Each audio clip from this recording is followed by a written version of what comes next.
Okay, let's unpack this. Imagine for a moment that you could truly step back in time, not just to, witness the roaring 20s or the turbulent 30s, but to actually understand the invisible economic forces shaping those eras. Today, we're taking a deep dive into an extraordinary stack of research that does just that. It's kind of like finding a secret decoder ring for history's most profound economic disruptions, particularly those massive unemployment crises that often feel, well, beyond our grasp. Yeah, and what's truly fascinating here is how these researchers have compiled over a century of U.S. labor market data. We're talking going all the way back to 1890, and then they used a sophisticated economic model to explain some of history's most severe unemployment crises, most notably, of course, the Great Depression.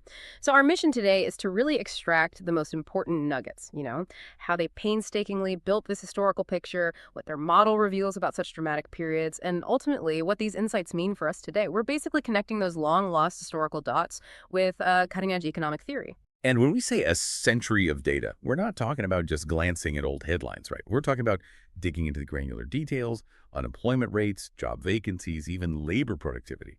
Some of these historical series stretch all the way back to the very end of the 19th century. It's a monumental undertaking. Piecing together this kind of consistent monthly historical record and then using it to truly test whether our modern economic models can accurately reflect and explain the wild, unpredictable reality of the past.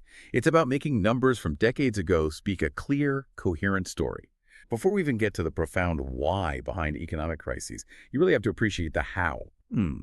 How on earth do economists even begin to get reliable monthly data from over a century ago? It's not like the Bureau of Labor Statistics was emailing out detailed reports in 1890. It sounds less like economics and more like economic archaeology. It absolutely is a form of economic archaeology. The challenge was, well, immense. It required incredible ingenuity. For something as fundamental as civilian unemployment rates, for example, they started with robust, seasonally adjusted data from the BLS from 1948 onwards. That's the relatively easy part. But for the earlier periods, things got much trickier.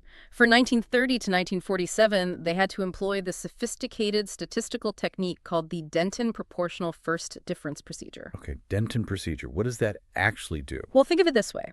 If you have annual snapshots of unemployment, like just one number per year, but you need to fill in the monthly gaps, this procedure uses other more frequently available monthly indicators like other NBER series of manufacturing employment or maybe union unemployment rates to create a smooth, plausible monthly series, one that aligns with the known annual totals. It's about inferring the sort of rhythm from the existing clues. Right, so they had these annual anchor points and then used whatever else they did have on a monthly basis to kind of draw the lines between them. That sounds pretty clever. But what about even further back? What did they do before 1930 when those NBER monthly unemployment rates just weren't available? That must have been a real puzzle, trying to find any kind of monthly signal back then. This truly raises an important question, and it's where their detective work became most innovative, I think. For the period spanning January 1890 all the way to December 1929, they brilliantly used a spliced credit spread series as their monthly indicator. Wait, credit spreads, like bond market data for unemployment. How does that work? Yeah, exactly. That might sound odd, credit spreads for unemployment. But the intuition is actually quite powerful. When the economy is in trouble and unemployment is likely rising, the risk of companies defaulting on their debts goes up, right? And so the spread, the difference between safe government bonds or high-grade corporate bonds and riskier corporate bonds, it widens significantly. So they created the spread series by combining American Railroad bond yields, a big part of the economy then, with Moody's seasoned A-buy and BA corporate bond yields.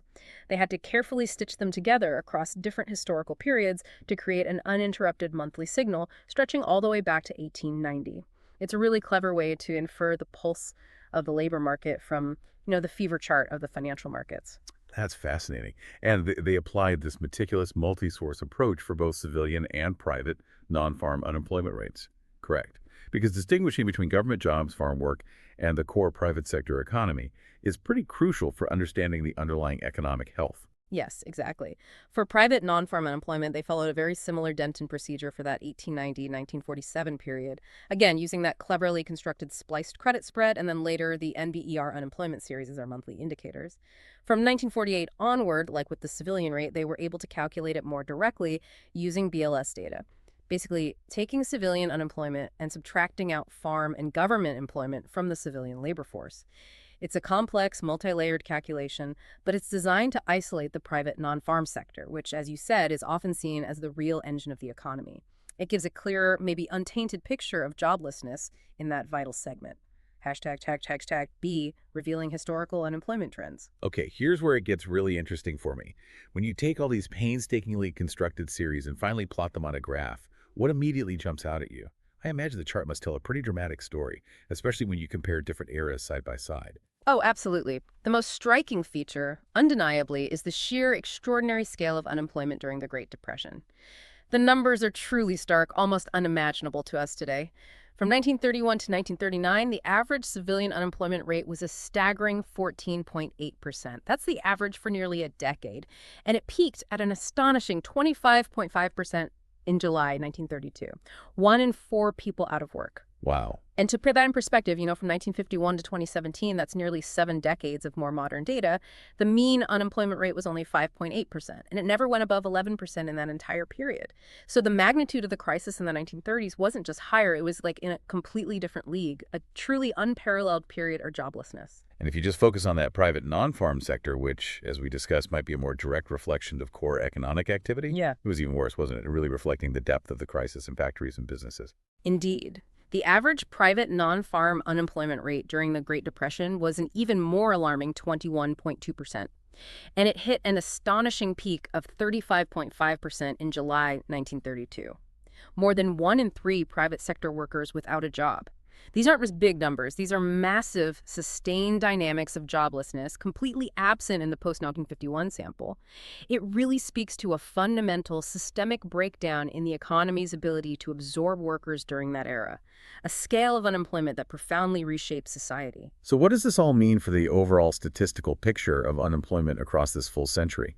Does it change how we think about the normal behavior of unemployment or how we should interpret its fluctuations? It fundamentally changes our perspective. The full historical sample from 1890 to 2017 shows much higher skewness and kurtosis in unemployment rates compared to just looking at the post-1951 sample. Okay, skewness and kurtosis. Can you break those down a bit? Sure. Skewness tells you about the asymmetry of the data distribution.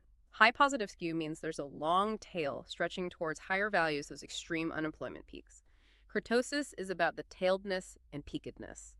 High kurtosis means you see more extreme outliers, more values far from the average, and often a sharper peak around the typical value.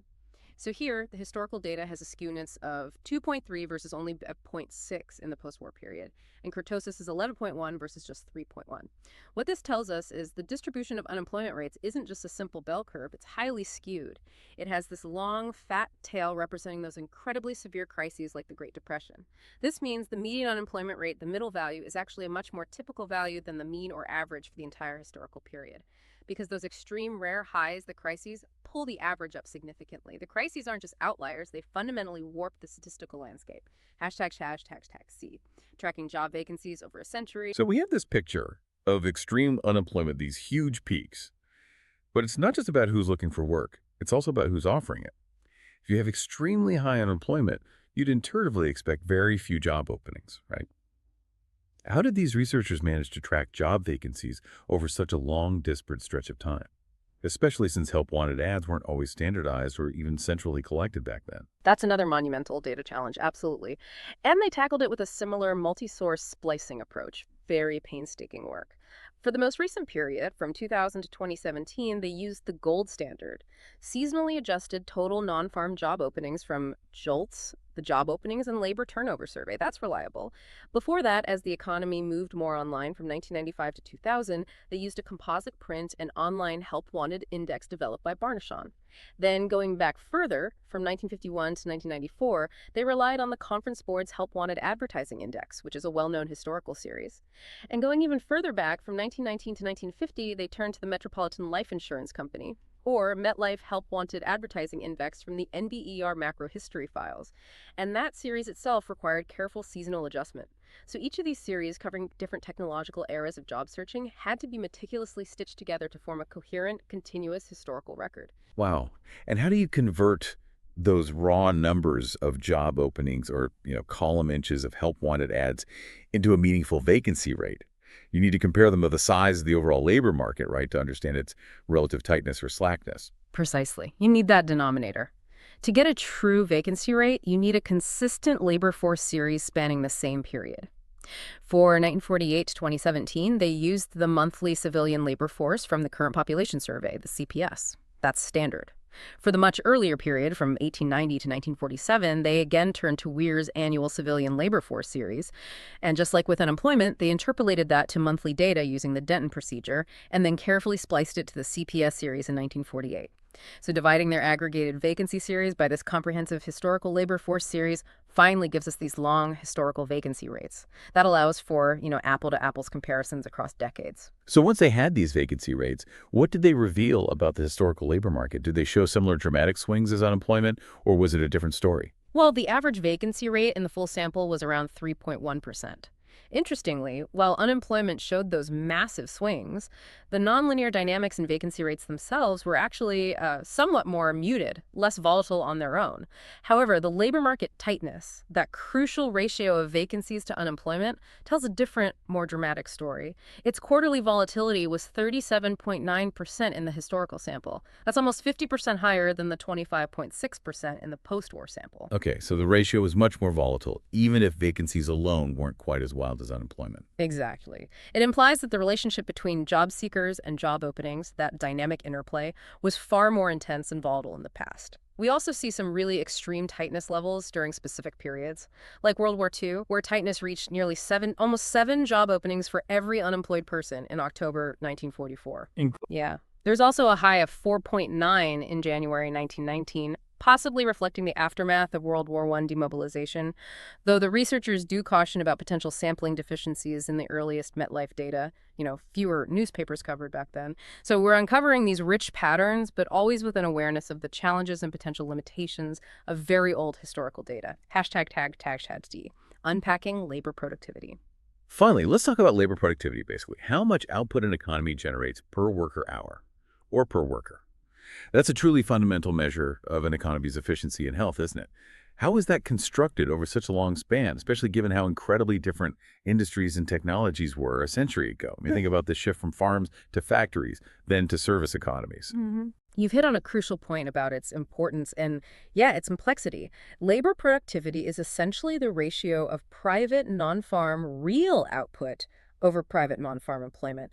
And as you might expect by now, constructing each of these components consistently over a century involved, again, multiple sources and intricate splicing. For real output, they pieced together annual data from historical giants like Kendrick for earlier periods and the National Income and Product Accounts, NIPA, for more recent decades. They also integrated BLS quarterly data and, crucially, monthly industrial production indices from historical researchers like Marin and Romer and the Federal Reserve. All carefully spliced, seasonally adjusted where needed, and interpolated using Denton to create a consistent monthly real output series. It's a real testament to thoroughness. And the employment measure for this productivity calculation would need to be very specific to align with that output measure, private non-farm employment again, I assume. Yes, absolutely. Consistency is key. For private non-farm employment, they relied on annual series from Weir again for 1890 and 1947, and monthly data from the BLS Current Employment Statistics, or CES, from 1939 onwards. They also incorporated NBER macrohistory series like factory employment and manufacturing production worker employment, which were critical for those earliest decades. These, again, were all seasonally adjusted, painstakingly spliced together, and interpolated using the Denton procedure. This created a consistent, century-spanning monthly private non-farm employment series. And finally, to ensure the highest possible reliability for these century-spanning figures, they benchmarked their resulting monthly labor productivity series to the official BLS quarterly data where available. It's truly a feat of data compilation. It gives us an unprecedented look at how much value each worker on average has created over generations. All right, so we've really appreciated the colossal effort that went into constructing this historical data. Incredible stuff. Now, let's zoom in on the big picture again. When you look at over a century of these meticulously constructed series, what are the undeniable stylized facts, the core truths that jump out about unemployment, especially when we consider those extreme periods? Well, first, as we touched upon, the sheer scale of pre-war unemployment rates, particularly during the Great Depression, is just truly striking. We've mentioned it, but it really bears repeating. The highest civilian unemployment rate hitting 25.5% in July 1932. Private non-farm hitting 35.5%. These numbers utterly dwarfs anything we've seen since 1951, where the maximum never broke 11%. So if we define an unemployment crisis as, say, when rates are consistently above 15%, the historical record shows these crises were not only possible, but they were persistent and incredibly severe. It's a reality that generations since World War II have thankfully largely been spared from.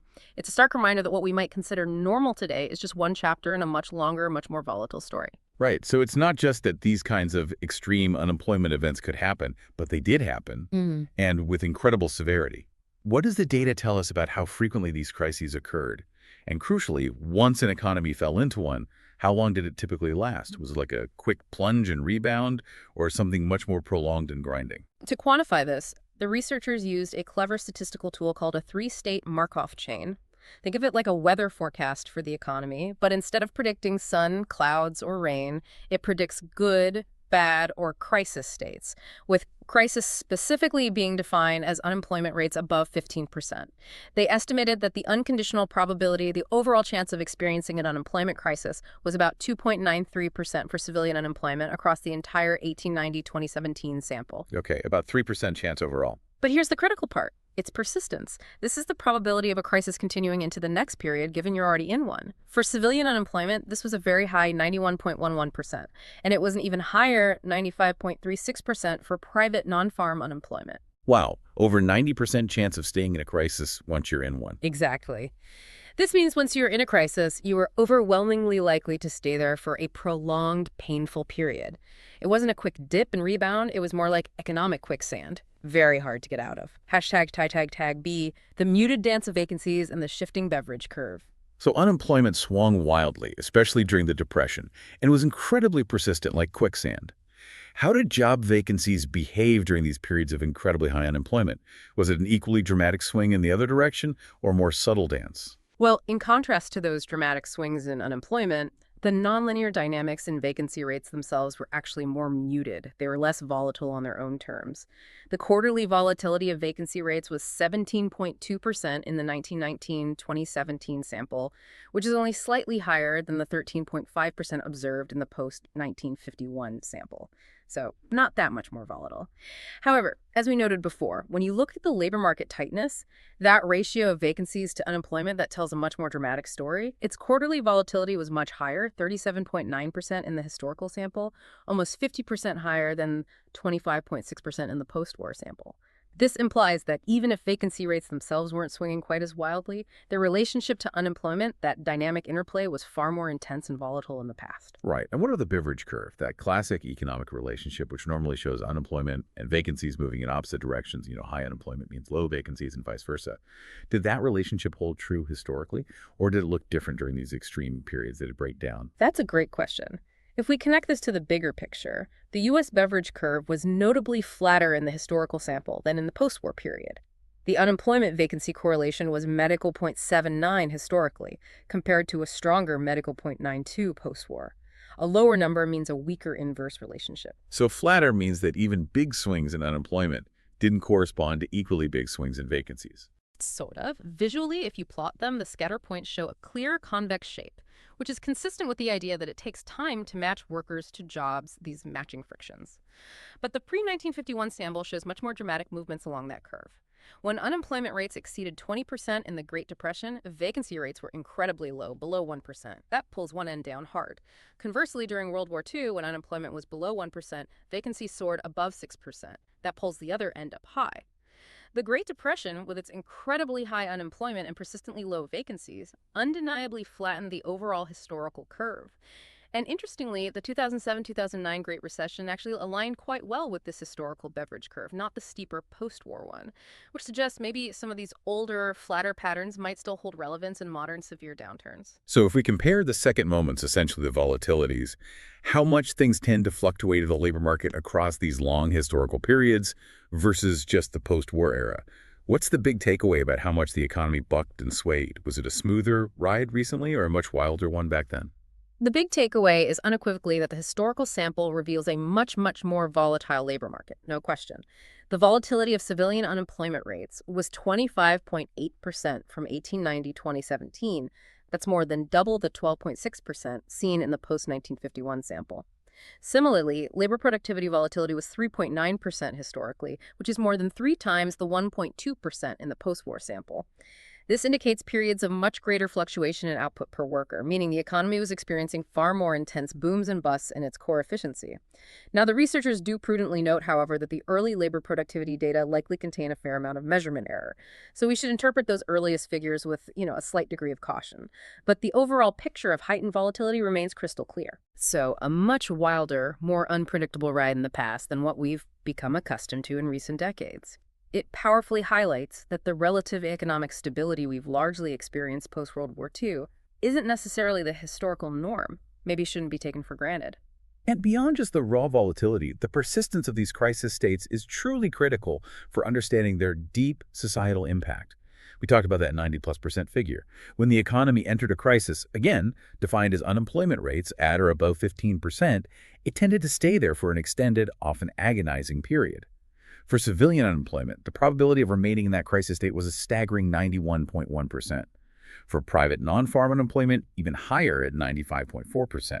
This highlights just how sticky and entrenched these periods of severe unemployment could become. Once you were in, it was exceptionally difficult to pull out quickly. It wasn't a fleeting downturn, but a long, grinding struggle for millions. And just to remind us, what was the overall chance of being in such a crisis state at any given time, according to their Markov chain analysis? What was the background risk that kind of lingered through those decades? The unconditional probability, the overall chance at any random point in time of being in a crisis state, was estimated at 2.93% for civilian unemployment, and a considerably higher 9.84% for private non-farm unemployment across the full historical sample, almost a 1 in 10 chance for the private sector. These numbers, especially the extremely high persistence, are absolutely key for any credible economic model to try and explain. Any successful model must be able to generate not just isolated peaks of high unemployment, but also these long, drawn-out periods of severe joblessness that we observed historically. It's about explaining the sustained economic pain, not just the initial shock. Okay, so we've meticulously laid out this incredibly rich historical data, a century of U.S. labor market movements, revealing those stark, persistent crises. Just fascinating. Now, the big question. How do economists build a model to make sense of these complex dynamics, to move beyond just description and toward actual explanation, especially for something as severe and sustained as the Great Depression? How do you model that? Right. The researchers use what's called a search model of equilibrium unemployment, which is a standard and pretty powerful approach in modern macro labor economics. It's a workhorse model. Imagine a simplified economy with two key players, a representative household supplying workers and a representative firm looking to hire. Pretty standard setup. The firm posts vacancies, let's call it via T, to attract unemployed workers, human T. Now, crucially, jobs aren't formed instantly. They emerge through what's called a matching function. This function elegantly captures matching frictions, basically, meaning it takes time, effort, and resources for workers and firms to find each other and establish a successful, productive match.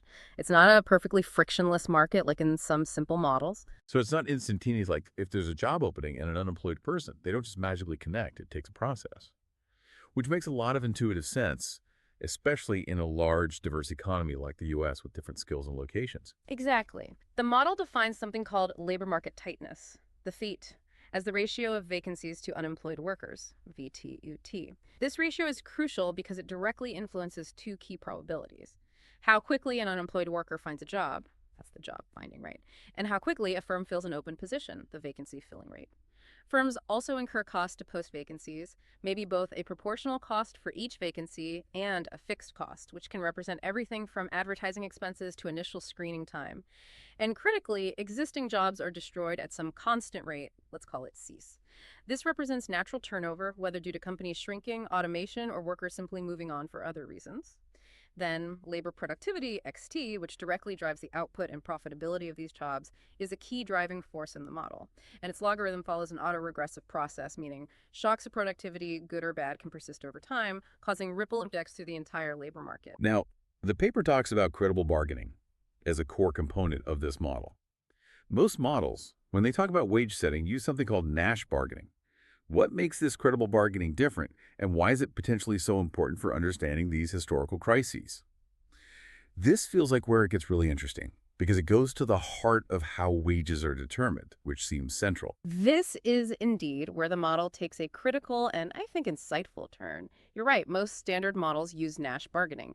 In Nash bargaining, if negotiations break down, both parties, the worker and the firm, walk away from the table entirely, immediately taking their outside options. It's sort of a all or nothing immediate split.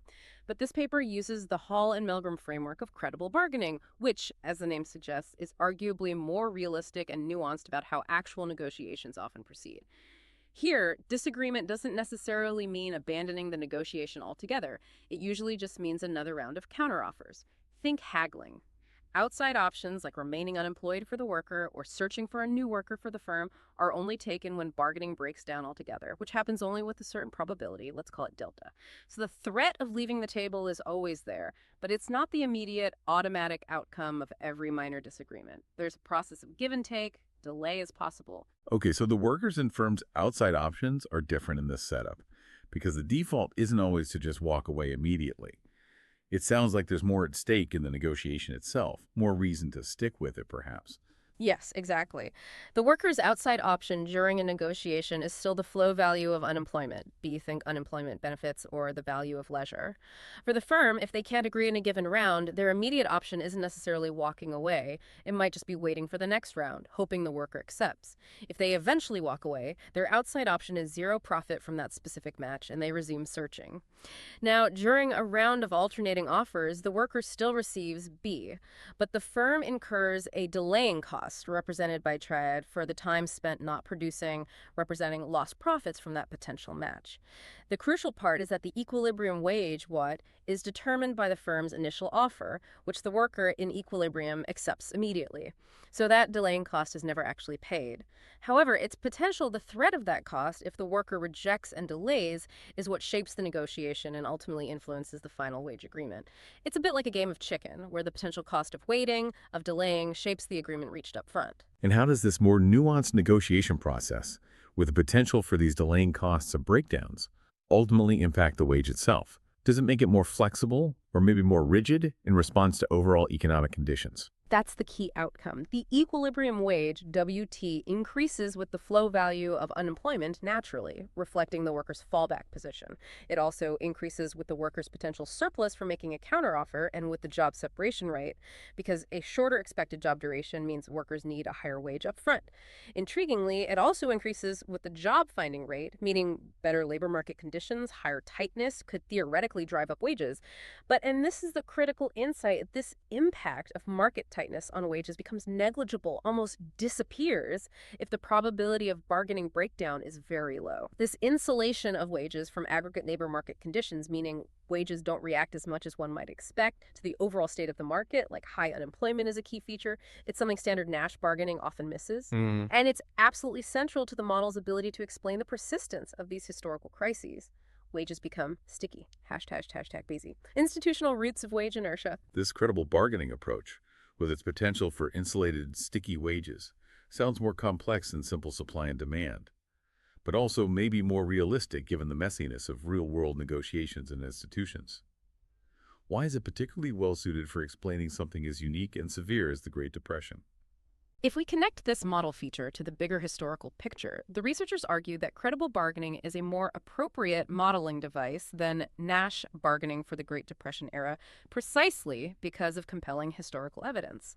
There's a lot of research suggesting real wages were significantly more sticky or inertial during the 1930s. They just didn't fall as much as simple economic theory might predict, given the massive unemployment. Think about President Hoover's industrial labor program, which began right after the crash in November 1929.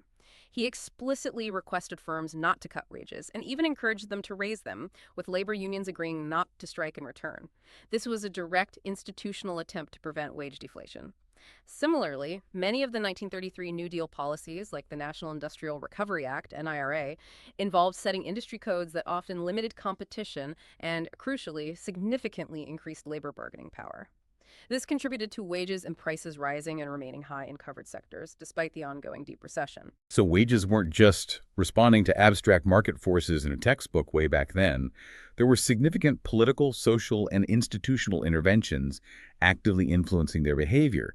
They were, in effect, being propped up, or at least prevented from falling freely. Exactly. The bargaining between firms and workers, rather than being a purely free market negotiation, was profoundly influenced by these government policies and also the growing power of unions during that era.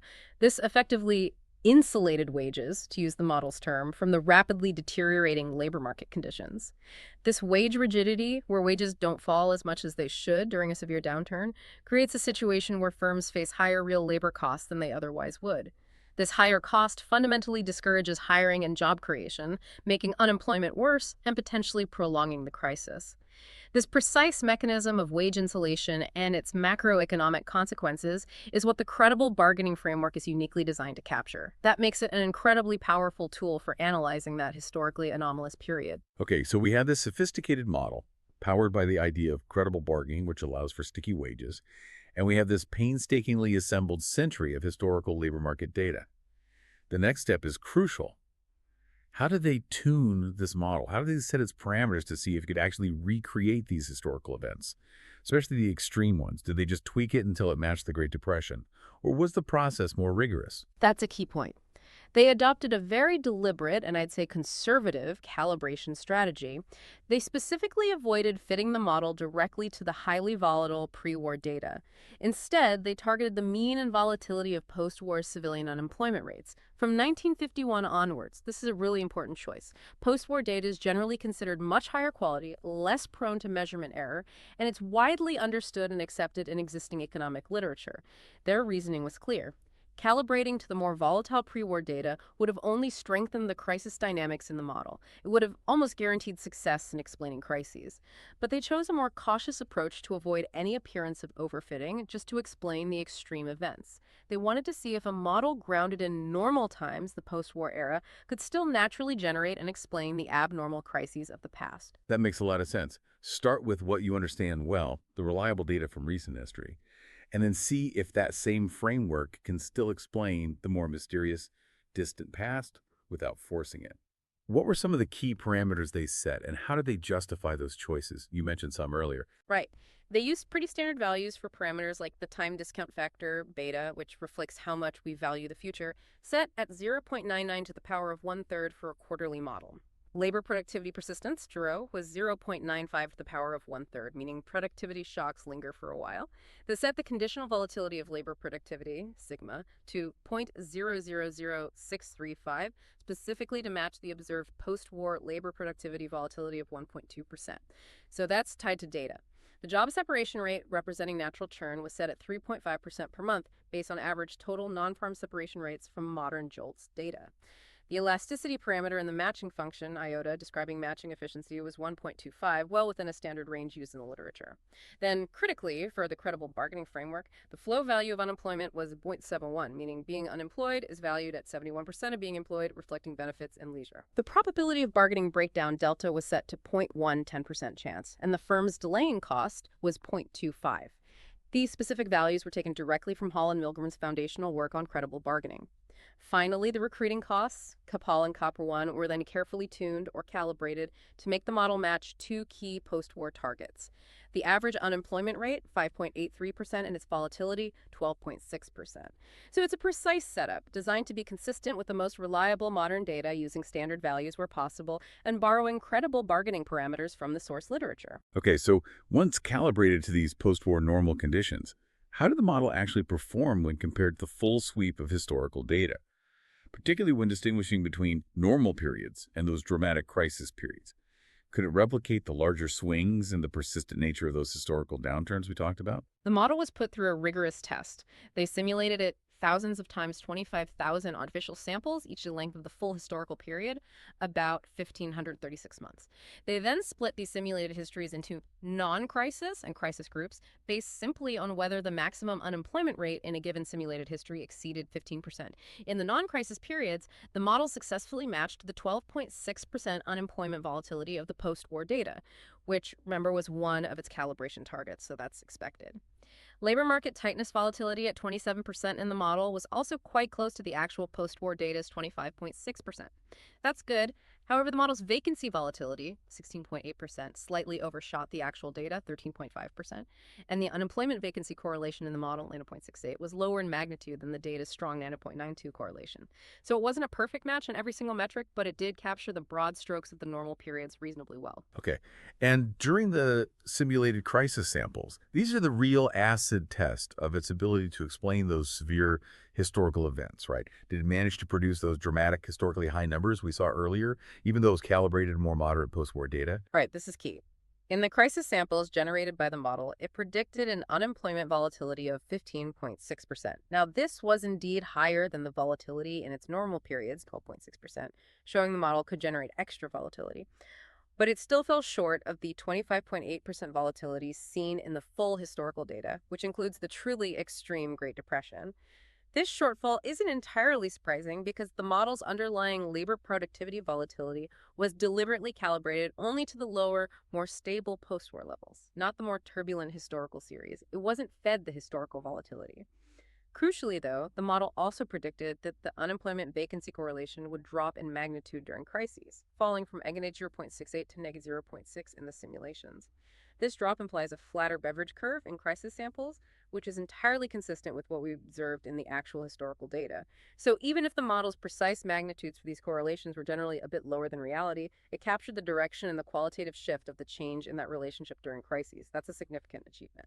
Beyond just volatility and correlations, how well did the model capture the frequency and especially the persistence of those deep unemployment crises, those long, drawn-out periods of joblessness? This is where the model really proves its worth or doesn't in explaining the historical reality, isn't it? This is indeed where the model truly shines, I think. It provides powerful validation for its core mechanism, the credible bargaining part. It succeeded in explaining the dynamics of unemployment crises quite well, especially their persistence. Remember, the data showed a 91.1% chance of staying in a crisis state for civilian unemployment. The model's predicted probability was 91.8%. Wow, that's remarkably close. It really is. This means the model can genuinely generate those long, sticky periods of high unemployment that characterized historical crises, not just brief spikes. It captures that quicksand effect. The unconditional probability of a crisis state in the model was 4.77%. That's higher than the 2.93% estimated for civilian unemployment in the data, but it's within a plausible range, especially given the inherent dispersion and difficulty in precisely estimating such rare, extreme tail probabilities from limited historical data. So it could genuinely generate those long, drawn-out periods of high unemployment, making it a powerful tool for understanding why the Great Depression lasted so long. It sounds like it really captures the sticky and entrenched nature of these crises. Yes, absolutely. The model also generated unemployment rates with a skewness of 2.06, which is quite close to the data's 2.15-2.29. So it successfully captured the asymmetry and the tendency for high unemployment outliers. Its kurtosis was 7.9. Now, this was somewhat lower than the data's 9.6111.12, meaning it didn't quite capture the extreme fatness of the tails, the absolute most extreme events, as perfectly. Maybe the real world's even wilder. However, overall, the model's estimates for crisis frequency and particularly persistence were empirically plausible and highly illuminating. This demonstrates a key insight. A model conservatively calibrated to post-war normal conditions can still generate significant crisis behavior, specifically because of the critical mechanisms embedded within credible bargaining and the resulting wage insulation. It suggests that the seeds of crisis, the potential for this stickiness, might be present even in normal times if the underlying dynamics of wage setting allow for them. So drilling down into the model itself, what are the key levers? What are the parameters that truly make these crisis dynamics happen? If you tweak some of the parameters, what happens to the model's ability to generate or perhaps avoid these severe unemployment periods? What truly drives these extreme outcomes in the model's world? Right, understanding the mechanics is crucial. If we connect this to the bigger picture, those two parameters defining credible bargaining are absolutely key: the probability of bargaining breakdown and the firm's delaying cost. These parameters essentially control the degree of wage insulation, how sticky wages are. For instance, if you increase delta from its benchmark of 0.1 to 0.15, what does that do? It makes bargaining more like traditional Nash bargaining. There's a higher chance of negotiation breaking down completely, which makes wages more flexible, more responsive to market forces. And what happens to crises then? This weakens crisis dynamics significantly. The persistence of a crisis drops sharply from 91.8% down to 82.3%, and the unconditional crisis probability falls too. This clearly shows that when wages are more responsive to market conditions, the economy in the model is inherently less prone to severe, prolonged crises. So wage insulation stickiness is indeed key. It's almost counterintuitive. If wages are more protected from market forces, crises are more likely and more persistent in this framework. It's like trying to brace for an impact by making something rigid when maybe flexibility is what's needed to absorb the shock. Precisely. More insulated or sticky wages means stronger, more persistent crisis dynamics in the model. Conversely, if you reduce the firm's delaying cost chi from 0.25 down to zero point 0.2, this also makes wages more responsive to market conditions because the firm cares less about delay, pushing for lower wages in downturns. And again, this dampens crisis dynamics. It all points to the idea that the flexibility of wages, how quickly and fully they adjust to changes in labor market conditions, plays a monumental role in how an economy navigates downturns, according to this model. Other factors also play a role, as you'd expect. Higher job separation rates, meaning more jobs are constantly being destroyed, naturally strengthen crises as the economy struggles more to offset that destruction with new matches. And a lower curvature in the matching function, iota, also strengthens crises. This is a bit more technical, but it basically makes new hires more elastic, more responsive to the number of vacancies. This can paradoxically exacerbate congestion for unemployed workers when vacancies fall sharply, making it harder for them to find the few remaining jobs. So it's a complex interplay, but the degree of wage flexibility or its lack thereof, driven by those bargaining parameters, emerges as a central, powerful driver of crisis severity and duration. Okay, this is where it all comes together, right? The moment of truth. Can this model, with its credible bargaining mechanism and these carefully calibrated parameters, actually replicate the Great Depression itself? I mean, arguably one of those profound and devastating economic events in U.S. history. This is the ultimate challenge for the model. This is indeed the ultimate test. And the researchers didn't just look at abstract crisis dynamics, they went for it. They directly fed the measured labor productivity from the actual Great Depression years into their calibrated model. And then they observed the model's implied paths for output, unemployment, and labor market tightness. How well did it match history? Now, to prepare this annual data for the model, they use that technique we discussed, the Hodrick-Prescott HP filter, to detrend real output per capita and private non-farm employment. And they use a specific smoothing parameter, 25, for annual data. This value is significantly higher than the standard 6.25 typically used for quarterly data. And the reason for this high value is crucial. It's designed, following work by economists like Cole and Ohanian, to treat the large, dramatic movements of the Depression primarily as cyclical deviations, temporary downturns, rather than as fundamental, permanent changes in the long-term trend itself. This distinction is essential for capturing the true depth and cyclical nature of these enormous economic shocks. How big was the temporary hit? Right, you need to isolate the shock itself. And how did their labor productivity measurements, which were central to feeding into the model representing the shock to the economy, how did they compare to other historical estimates of productivity during that time? Was it a massive, unprecedented drop they were feeding in? Their derived labor productivity series actually aligned very closely with Kendrick's independent historical series, which is a powerful validation of his accuracy. So they weren't just making up numbers. Both series showed the lowest point in 1933, a recovery by 1936, and then, worryingly, another decline in 1939. Specifically, their measured log labor productivity hit 11.7% in 1933 relative to trend. That represents a truly massive 3.4 unconditional standard deviations below its post-war mean. Wow. 3.4 standard deviations. That's huge. It's an enormous negative shock, a profound, unexpected drop in the efficiency of labor across the economy. Imagine the entire nation suddenly becoming significantly less productive overnight. That's the magnitude of the initial shock the model was asked to process. So with that massive labor productivity shock fed into the model, what did it predict for the economy's output and, crucially, for unemployment during the Great Depression? Did it accurately trace that historical path of steep decline and agonizingly slow recovery? The model did a remarkably good job, actually, of tracing the general pattern of output decline and recovery. If you scale 1929 output to 100, the actual data fell dramatically 73.7 in 1933. It recovered partially to 94.9 in 1936, but then unfortunately declined again to 81.1 in 1939, entering that second dip, the recession within the Depression. The model predicted a slightly steeper drop initially, down to 64.3 in 1933, and a somewhat stronger recovery to 98.3 in 1936, almost back to the start, before falling again to 76.4 in 1939. So the general trend and the magnitudes of the output fluctuations, the deep trough, the partial recovery, and the subsequent dip were captured surprisingly well. It shows the model could respond realistically at such large, persistent shocks. And the unemployment rates, the very core of the crisis. How did the model's predictions line up with the staggering unemployment figures we know from that era? Those persistent, soul-crushing numbers. This is the most important part. The model successfully explained the unemployment crisis, which was its primary goal. Remember, in March 1933, the data showed civilian unemployment at 23.5% and private non-farm at an even higher 33.4%. The model, fed only the productivity shock, predicted very high unemployment rates, consistently above 32% from March to August 1933, peaking at 32.9% in June 1933, right in line with the private non-farm peak. That's incredible. It really is. Now, the model's predicted recovery in unemployment was a bit steeper than reality.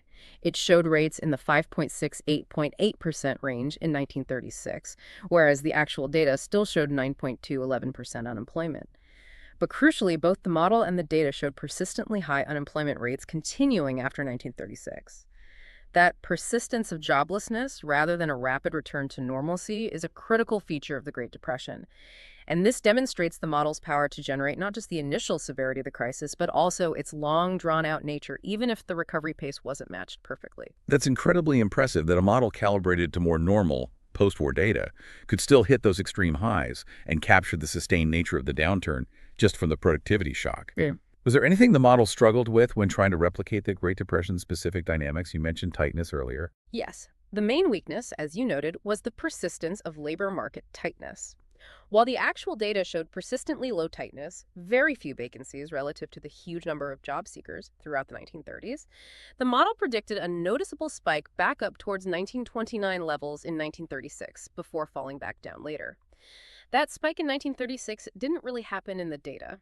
This discrepancy is partly due to what economists call the trading externality inherent in the standard matching function used in these models. And naturally, when many vacancies compete for a relatively small pool of unemployed workers, as would happen during a recovery, the marginal cost for a firm to successfully hire a new worker can rise quickly, making firms post fewer vacancies than you might otherwise expect. This means unemployment falls only gradually, which the model captured well for unemployment itself. But that predicted spike in tightness was a notable deviation from the historical data's more consistently depressed level throughout the decade. You mentioned earlier how they chose a specific smoothing parameter, 25, for detrending the data to extract the labor productivity shock. This sounds quite technical, but it feels like a really crucial decision. What if you chose a different value? Would it dramatically change how the model accounted for the Great Depression? How sensitive is the story to this choice? You've hit on a really insightful point about how our methodological choices, sometimes seemingly technical ones, can shape our understanding and conclusions. It's a big deal in practice. The choice of smoothing parameter in the Hodge-Prescott HP filter significantly impacts how that underlying labor productivity shock is perceived by the model and, consequently, how the model behaves. The researchers showed that their benchmark parameter of 25, which is equivalent to 6,400 for quarterly data, a very high number implying slow trend movement, gave results that were broadly consistent with the range from 18.75 up to 37.5. Remember, a larger smoothing parameter effectively attributes more of the observed economic movement to the cyclical component, the temporary ups and downs, rather than to fundamental changes in the long-term trend. This results in a more volatile measured labor productivity shock being fed into the model, and thus, logically, it produces stronger crisis dynamics. It makes the initial negative shock appear even more severe. Right, so it's fundamentally about how you read history. Is a huge downturn like the Depression a temporary, albeit massive, blip off a relatively stable long-run trend? Or is it a fundamental permanent shift down in the trend itself? What about the extremes of that interpretation? What if you assumed it was all temporary shock or mostly trend change? Exactly. They explored those extremes. At one extreme, using linear detrending, which is effectively an infinite smoothing parameter, assuming the trend is just a straight line, produced an absolutely enormous productivity shock estimate of negative 20% in 1933. That's a truly unprecedented 5.8 unconditional standard deviations below the mean, almost off the charts. With such an extreme shock fed in, the model then largely overestimated the output decline in unemployment rates in the 1930s. It predicted an even worse depression than actually happened. On the other end, using a much lower smoothing parameter of 6.25, which is the standard value 1600, often used for quarterly data, tends to treat large movements more as fundamental trend changes. This resulted in a much smaller estimated productivity shock of negative 7.3% in 1933, only about 2.1 standard deviations below the mean. Still bad, but much less dramatic. With this smaller shock, the model still predicted high unemployment initially, 18.1% in March 1933. But the predicted recovery was then too strong, much faster than reality. It led to unrealistically low unemployment rates in 1936, down in the range of 4.5–5.9%, which just wasn't the case. This really highlights how sensitive the model's performance is to how we interpret and measure those underlying economic shocks. It's a profound detrending dilemma with major implications. Hashtag HAD. The crucial role of wage inertia. So if that standard lower smoothing parameter of 6.25, which gives a smaller shock, leads to an overly strong rapid recovery in the model, not quite matching the persistent high unemployment of the 1930s, what's the solution? Does the model suggest an alternative explanation or another knob to turn to account for that enduring crisis, even if the initial shock wasn't quite as large as the benchmark assumed? This raises a really important question, and it leads to a key conclusion of the research. Even with the most conservative productivity measurement, meaning a smaller, less dramatic initial shock, the model can still account for the Great Depression's depth and persistence. But, and this is the crucial but, it does so only if one is willing to allow wages to be more inertial, meaning more sticky and resistant to falling in the 1930s than they were assumed to be in the post-war periods, based on the initial Hall-Milgram parameters. This aligns perfectly with that large body of historical literature suggesting that real wages were indeed significantly distorted and rigid during the 1930s for various reasons. Right, you mentioned the Hoover program and the New Deal policies before as institutional reasons for that wage stickiness. Are there other reasons wages might have been so sticky or insulated from market forces back then, creating such a drag on the economy's ability to recover? Absolutely. Beyond the Hoover program's job owning and the New Deal's cartelization policies, which collectively raised labor bargaining power and actively insulated wages from market conditions, the adherence to the gold standard also played a significant, if indirect, role, according to many economic historians. It effectively transmitted global contractionary monetary shocks directly into the U.S. economy, leading to significant overall deflation, falling prices. But nominal wages, the dollar amount people were paid, adjusted notoriously slowly downwards, much slower than prices fell. This meant that real wages, the purchasing power of wages, which is what truly matters for firms' hiring costs, remained stubbornly high, or even rose, further impacting firms' willingness and ability to hire in a deeply depressed economy. It was really a perfect storm of factors, all contributing to unusually rigid wages. Okay, and how do they model that increased wage inertia within the credible bargaining framework?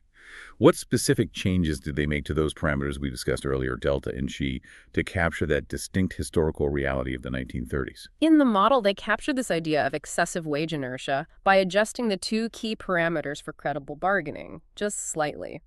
They assumed a slightly lower probability of bargaining breakdown, setting 0.075 instead of zero point 0.1, and a slightly higher firm delaying cost, setting 0.3 instead of 0.25. Both of these changes, according to the theory, make equilibrium wages more insulated from labor market conditions. They become less responsive to unemployment, meaning they don't fall as much in a downturn. It essentially dialed up the stickiness of wages within the model to match the historical evidence for the 1930s. And with these adjustments for more inertial or sticky wages, how did the model finally perform in its attempt to replicate the Great Depression? Did it finally nail that persistent, agonizingly high unemployment, even when fed the smaller, more conservative estimate of the initial productivity shock? Yes. With these more inertial wages specified by the slightly adjusted parameters and using the more conservative productivity shock from the HP filter with smoothing 6.25, the model predicted an output decline to 58.7 in 1933 and a highest unemployment rate of 43.1% in June 1933. So even higher peak unemployment, reflecting the drag of sticky wages. Output recovered close to the trend in 1936, and unemployment fell significantly, down to 7.2%. But crucially, and this is where it truly shone in explaining the Depression's most puzzling feature, the economy deteriorated again afterward in the model. Output fell back to around 70 relative to 1929, and unemployment rose again to around 30% by 1939. This closely aligns with the persistent high unemployment seen in the actual data, capturing that second dip or the failure to fully recover. It powerfully demonstrates how a seemingly small difference in assumed wage dynamics that increased insulation from market forces captured by credible bargaining can lead to large, sustained differences in output and unemployment dynamics. It essentially helps solve the puzzle of the Depression's extraordinary length and severity within a coherent modeling framework. #outro. So wrapping this all up, what does this incredible deep dive mean for our fundamental understanding of economic crises, both historically and potentially for the future? It's a powerful narrative, isn't it? Showing us that these massive, seemingly inexplicable events can indeed be modeled and understood through the right lens. Absolutely. The real power of this research, I think, is its unified approach. By meticulously compiling over a century of U.S. labor market data, a huge feat in itself, and then applying a sophisticated search model featuring credible bargaining. The researchers have shown that a single coherent framework, even when conservatively calibrated to post-war normal conditions, can surprisingly explain the frequency, the agonizing persistence, and the sheer severity of historical unemployment crises. And that includes the profound events of the Great Depression. It really highlights that understanding how wages are determined, particularly their stickiness or insulation from aggregate market conditions, is absolutely critical. It's critical to explaining not just isolated economic shocks, but truly extreme and sustained economic events. It could be the difference between a bad recession and a prolonged generational crisis. It feels like finding a kind of universal translator for economic history, allowing us to understand why things happened the way they did even 100 years ago. And it gives us a new, sharper lens through which to view past turmoil, maybe offers a kind of intellectual comfort showing that even chaos often has an underlying logic if we dig deep enough. Indeed. And it underscores the immense value of looking at the long run. Not just focusing on recent history, but using the full sweep of available data to truly test the robustness and explanatory power of our economic theories. The lessons from a century ago are clearly not just dusty relics. They seem incredibly relevant to how we think about the resilience and maybe the vulnerabilities of our economies today. Okay, here's a final provocative thought for you, the listener, to ponder. If credible bargaining, with its inherent potential for wage inertia or stickiness, is so crucial for explaining historical crises like the Great Depression, what does that imply about the design of labor market policies today, especially when we face new, maybe unprecedented economic shocks in the 21st century? Should policies aim to enhance wage flexibility to avoid prolonged downturns? Or should they focus on protecting workers from the negative impacts of that flexibility? Or is there some other path? It's a fundamental question about navigating economic storms, a question that echoes across the decades, prompted by this fascinating look back.